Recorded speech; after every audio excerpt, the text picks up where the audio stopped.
আচ্ছা, এমন একটা শহরের কথা ভাবা যাক তো, যেখানে রাস্তাঘাট একদম ঝকঝকে পরিষ্কার আর সবাই কেমন নিয়ম মেনে চলছে। এটা কি শুধুই একটা স্বপ্ন, নাকি এমনটা বাস্তবেও সম্ভব? কারণ সত্যি বলতে আমরা তো প্রায় এর ঠিক উল্টো ছবিটাই দেখি, তাই না? আজকের এই আলোচনায় আমরা ঠিক এই বিষয়টারই গভীরে যাব, দেখব এই পার্থক্যের আসল কারণটা কি, আর আমরা কিভাবে ওই স্বপ্নের শহরের কাছাকাছি পৌঁছাতে পারি। এই স্লাইডটা দেখলেই ব্যাপারটা আরও পরিষ্কার হবে। দেখুন, একদিকে কোপেনহেগেনের শান্ত গোছানো ছবিটা, আর অন্যদিকে আমাদের অনেক শহরের খুব চেনা একটা দৃশ্য। একদিকে মসৃণ রাস্তা, পরিষ্কার টয়লেট, আর অন্যদিকে উপচে পড়া ময়লার স্তূপ আর অবিরাম হর্নের শব্দ। এই দুটো ছবি কিন্তু শুধু দুটো আলাদা শহরের নয়, বরং দুটো ভিন্ন জীবনযাত্রার গল্প বলছে।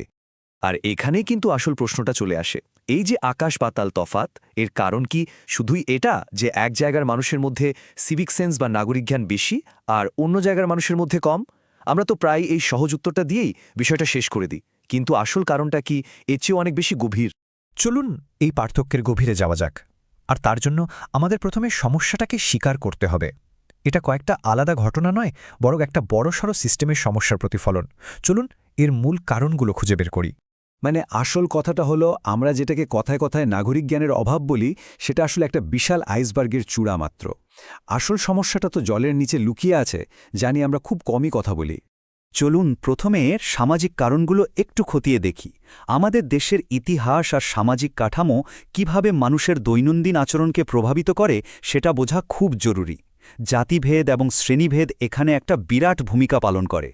এই স্লাইডের কথাটা একবার খেয়াল করুন। ঐতিহাসিকভাবেই পরিষ্কার করার কাজটা নির্দিষ্ট কিছু বর্ণের মানুষের সাথে জুড়ে দেওয়া হয়েছে। এর ফলে কি হয়েছে? সমাজের একটা বড় অংশই নিজেদেরকে এই দায়িত্ব থেকে পুরোপুরি আলাদা করে নিয়েছে। তাদের মাথায় গেঁথে গেছে যে পরিষ্কার করাটা তো অন্য কারোর কাজ। ভাবুন তো, ময়লাটা আমরা করছি, কিন্তু পরিষ্কার করার দায়িত্বটা যেন আমাদের নয়। এই মানসিকতাটা কিভাবে আমাদের চারপাশকে প্রভাবিত করছে?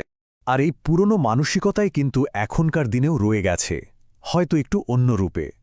যেমন ধরুন, অনেক বড় অ্যাপার্টমেন্টে গৃহকর্মীদের জন্য আলাদা লিফট থাকা, বা বাড়িতে কাজের লোকেদের জন্য আলাদা বাসন রাখা।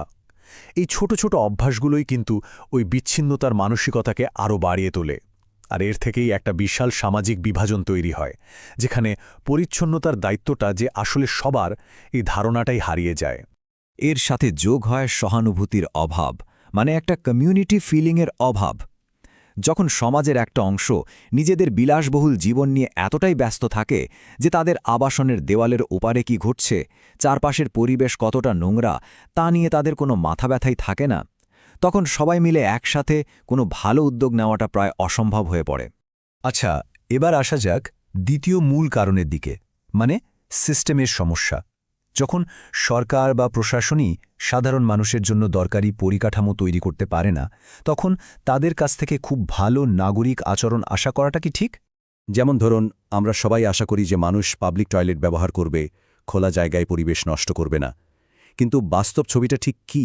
বাস্তবতা তো হলো, বেশিরভাগ পাবলিক টয়লেটেই হয় তালা দেওয়া থাকে, না হলে জল থাকে না, বা এতটাই নোংরা থাকে যে ব্যবহার করার কথা ভাবাই যায় না। এবার একজন রাস্তার হকারের কথা ভাবুন, যিনি সারাদিন বাইরে কাজ করেন। তার কাছে আর কি উপায় থাকে বলুন? ঠিক একইভাবে আমরা আশা করি চালকরা ট্রাফিক নিয়ম মেনে চলবেন, নিজেদের লেনে গাড়ি চালাবেন, কিন্তু আমাদের পরিকাঠামো কি তাদের সেই সুযোগটা সবসময় দেয়? যখন একটা শহরের রাস্তা বা ফ্লাইওভারের ডিজাইনই ভুল হয়, যেখানে হয়তো একটা 4 লেনের রাস্তা হঠাৎ করে 2 লেনে মিশে যাচ্ছে, তখন চালকদের পক্ষে নিয়ম মেনে চলাটা প্রায় অসম্ভব হয়ে পড়ে। তখন তো বিশৃঙ্খলা তৈরি হতে বাধ্য। তাহলে সমাধানটা কি? শুধু মানুষকে দোষ না দিয়ে আমাদের পুরো সিস্টেম বা পদ্ধতির দিকে নজর দিতে হবে। মানুষের আচরণের পরিবর্তন আনার আগে সিস্টেমের পরিবর্তন আনাটা অনেক বেশি জরুরি। সরকারকে মূলত 3টে জরুরি পদক্ষেপ নিতে হবে। প্রথমে যা করতে হবে তা হল মানুষকে নিয়ম মানতে বলার আগে সেই নিয়ম মানার জন্য পরিকাঠামো তৈরি করা, যেমন যথেষ্ট পরিমাণে পরিষ্কার টয়লেট আর ডাস্টবিন বসানো। এরপর স্কুল থেকেই বাচ্চাদের নাগরিক জ্ঞান আর পরিষ্কারতা কর্মীদের প্রতি সম্মানের শিক্ষা দিতে হবে। আর সবশেষে নিয়ম ভাঙলে বড় শাস্তির বদলে ছোট কিন্তু নিশ্চিত জরিমানার ব্যবস্থা করতে হবে। এটা আসলে একটা মনস্তাত্ত্বিক ব্যাপার। যখন কোনো জায়গা, ধরুন মেট্রো স্টেশন বা এয়ারপোর্ট, আগে থেকেই পরিষ্কার থাকে, তখন কিন্তু মানুষ সেখানে ময়লা ফেলতে একটু হলেও দ্বিধাবোধ করে। মানে একটা পরিষ্কার পরিবেশই মানুষকে পরিষ্কার থাকতে উৎসাহিত করে। চলুন এবার বিশ্বের অন্যান্য দেশের দিকে একটু তাকাই। তাহলেই প্রমাণ হয়ে যাবে যে এই নাগরিক জ্ঞান কোনো জন্মগত ব্যাপার নয়, বরং এটা একটা ভালোভাবে ডিজাইন করা সিস্টেম আর সাংস্কৃতিক নিয়মেরই ফল। যেমন ডেনমার্কের উদাহরণটা দেখুন। সেখানে সাধারণ মানুষকে প্রায় 10 রকমের বর্জ্য আলাদা আলাদা করে ফেলতে হয়। এটা শুধু একটা নিয়ম নয়, এটা আসলে নাগরিকদের প্রতি সরকারের একটা ভরসা যে তারা পরিবেশের প্রতি তাদের দায়িত্ব ঠিকভাবে পালন করবে। এটা অনেকটা একটা সামাজিক চুক্তির মতো। জার্মানির ফান্ড সিস্টেম তো আরও চমৎকার একটা উদাহরণ। এটা মানুষের আচরণ বদলানোর জন্য শাস্তির বদলে পুরস্কার ব্যবহার করে। একটা ছোট আর্থিক পুরস্কারই এটা নিশ্চিত করে যে প্রায় কেউই প্লাস্টিকের বোতল যেখানে সেখানে ফেলবে না। এই উদাহরণগুলো একবার দেখুন। জাপানে বাচ্চারা নিজেরাই স্কুল পরিষ্কার করে, ব্রিটেনে লাইনে দাঁড়ানোটা তাদের সংস্কৃতির একটা অংশ, আর রুয়ান্ডার মতো একটা দেশও শুধু সিস্টেম বদলে ফেলে আফ্রিকার সবচেয়ে পরিষ্কার দেশে পরিণত হয়েছে। এই সবই কিন্তু শেখানো আচরণ, যে একটা ভালো সিস্টেমের উপর ভর করে টিকে আছে। আসল কথা হল, শৃঙ্খলার জন্য সিস্টেম ডিজাইন করা সম্ভব। আমরা এয়ারপোর্টে ভিড় সামলানোর জন্য যে ধরনের ব্যবস্থা দেখি, সেই একই রকম সাধারণ সমাধান তো রেল স্টেশন বা মন্দিরের মতো ভিড়ের জায়গাগুলোতেও ব্যবহার করা যেতে পারে, কিন্তু অদ্ভুতভাবে সেটা করা হয় না।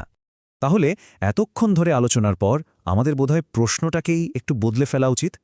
আসল প্রশ্নটা এটা নয় যে মানুষের মধ্যে নাগরিক জ্ঞানের অভাব কেন। আসল প্রশ্ন হল, নাগরিক জ্ঞান কি মানুষকে শেখানো হয়, নাকি এটা একটা ভালোভাবে ডিজাইন করা সিস্টেমের স্বাভাবিক ফলাফল? উত্তরটা যাই হোক, এটা আমাদের নতুন করে ভাবতে বাধ্য করে।